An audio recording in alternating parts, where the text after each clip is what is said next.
स्वागत है दोस्तों। आज के इस वीडियो में हम निर्मल वर्मा जी पर केंद्रित पूरी की पूरी जो एक श्रृंखला है वो देखेंगे। कौन से उनके उपन्यास हैं, कहानियाँ या जिस भी विधा में उन्होंने रचनाएं की हुई हैं वो समग्र रूप से हम इस वीडियो में देखेंगे। निर्मल वर्मा जी का जो पाठ्यक्रम है, कथावस्तु है, वो लगभग सारी परीक्षाओं में आप देखेंगे वो मिल जाएगा, चाहे DTPSB का हो, चाहे उत्तराखंड LT का हो, चंडीगढ़ TGT या फिर असिस्टेंट प्रोफेसर की परीक्षाओं में, सब में पूछे जाते हैं। तो विशेष कवियों की और लेखकों की श्रृंखला लेकर के हम इस बीच में चल रहे हैं। तो इस क्रम में निर्मल वर्मा जी पर आज हम देखेंगे। तो इनका जीवन काल आपको ध्यान रखना है कि 1929 से 2005 ईस्वी तक रहा है। निर्मल वर्मा जी का जन्म 1929 में हुआ है। जन्मक्रम वाले प्रश्नों और मिलान वाले प्रश्नों में आपको ये बहुत मदद करेगा, इसलिए ध्यान रखिएगा। निर्मल वर्मा ने निबंध, उपन्यास, कहानी, संस्मरण, यात्रा वृत्तांत, रिपोर्टाज आदि कई विधाओं में साहित्य रचना किया हुआ है। तो इसलिए इनको बहुत डाइवर्सिटी में आपको देखना है ताकि ये पता रहे कि इन्होंने उपन्यास भी, कहानियाँ भी, निबंध भी, सब कुछ लिखा हुआ है। निर्मल वर्मा जी को 1999 ईस्वी में उनके संपूर्ण साहित्य के लिए ज्ञानपीठ पुरस्कार प्रदान किया गया। ज्ञानपीठ पुरस्कार के बारे में आप सभी जानते होंगे कि 1984 के पहले किसी एक रचना पे मिलता था, लेकिन सन 1984 के बाद ज्ञानपीठ पुरस्कार लेखक के संपूर्ण साहित्य पर मिलने लगा। तो 1999 में संपूर्ण साहित्य पर निर्मल वर्मा जी को ज्ञानपीठ पुरस्कार मिला। आगे हम देखते हैं कि कव्वे और काला पानी एक इनका कहानी संग्रह है। कव्वे और काला पानी, इस पर 1985 ईस्वी में इन्हें साहित्य अकादमी का पुरस्कार मिला। तो ध्यान रखिएगा, कव्वे और काला पानी निर्मल वर्मा जी का कहानी संग्रह है, उपन्यास नहीं है, निबंध नहीं है। तो इसलिए विधा भी आपको ध्यान रखना है कि किस विधा पर उन्हें साहित्य अकादमी का पुरस्कार मिला। तो उन्हें कहानी संग्रह पर साहित्य अकादमी का पुरस्कार मिला था। नामवर सिंह ने निर्मल वर्मा की कहानी परिंदे जो उनका कहानी संग्रह है 1960 में प्रकाशित हुआ, उसे नई कहानी आंदोलन का पहली रचना, पहली कृति माना है नामवर सिंह ने। ये तथ्य आपको ध्यान रखना है, ये परीक्षाओं में कई बार पूछा गया है।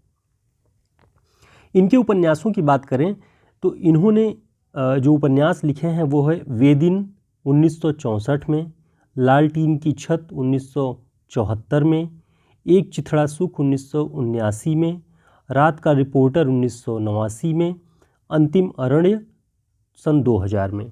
अब इन उपन्यासों की जो कथा वस्तु है उन्हें हम बाद में विस्तृत रूप से देखेंगे। आज हम निर्मल वर्मा के परिचयात्मक ढंग से इनकी रचनाओं को देखेंगे, एक जगह उपन्यास, कहानी, निबंध, आलोचना जो भी है। इसके अलावा इनके जो कहानी संग्रह हैं वो परिंदे के बारे में हमने बात किया ही कि नामवर सिंह जी ने नई कहानी की पहली कृति या पहली रचना माना है परिंदे को। ठीक, बहुत प्रसिद्ध है, इसे ध्यान रखिएगा।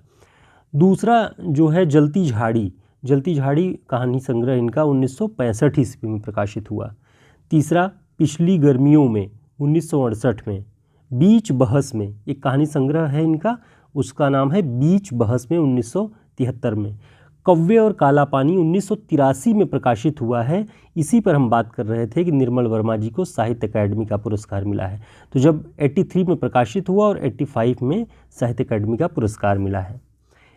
सूखा और अन्य कहानियाँ 1995 में ये कहानी संग्रह आया। तो कुल ये इनके कहानी संग्रह हैं, इन्हें भी आप ध्यान रखिएगा नाम के अनुसार, और जिन पर जो पुरस्कार मिला है उसे भी आप ध्यान रखिएगा। इनकी कहानियों का जो स्वर है वो स्वतंत्रता या मुक्ति के आधुनिक प्रश्नों की पक्षधर है।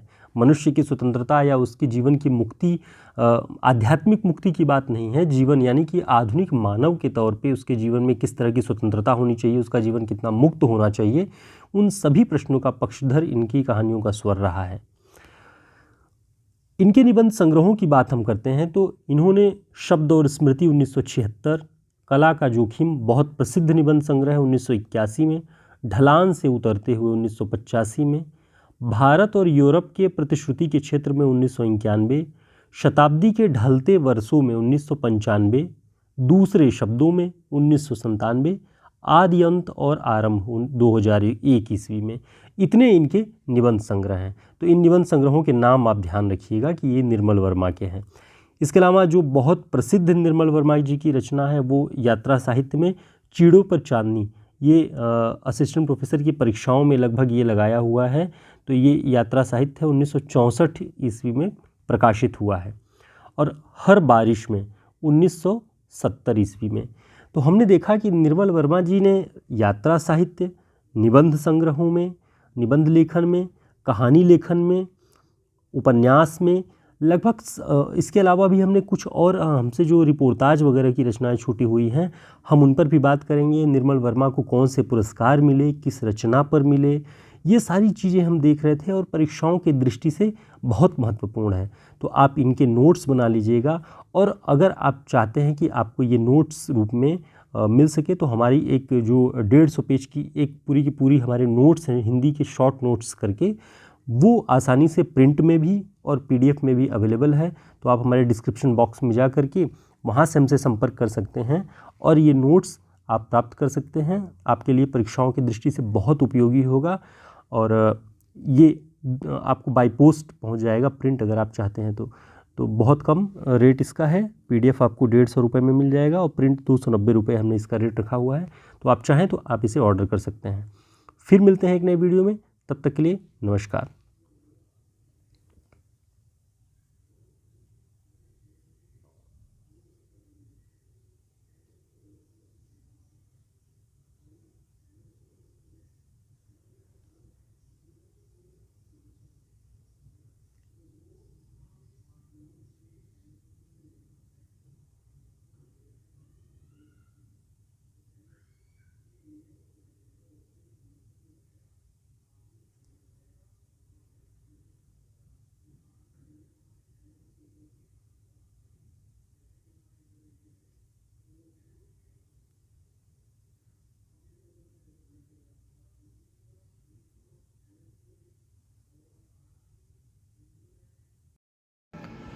स्वागत है दोस्तों।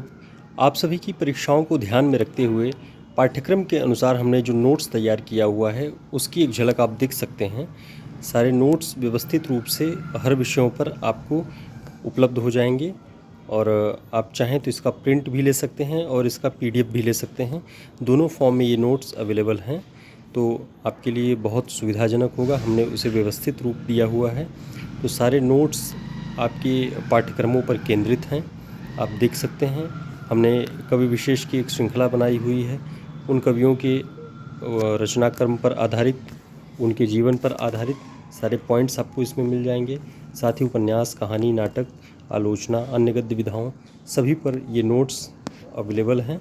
तो आप चाहें तो इसे ले सकते हैं, प्रिंट कॉपी में भी और पीडीएफ में भी, जिसमें आपको सुविधा हो आप ले सकते हैं। टोटल नोट्स 150 पेज का है, जो कि बहुत ही सुव्यवस्थित ढंग से तैयार किया हुआ है।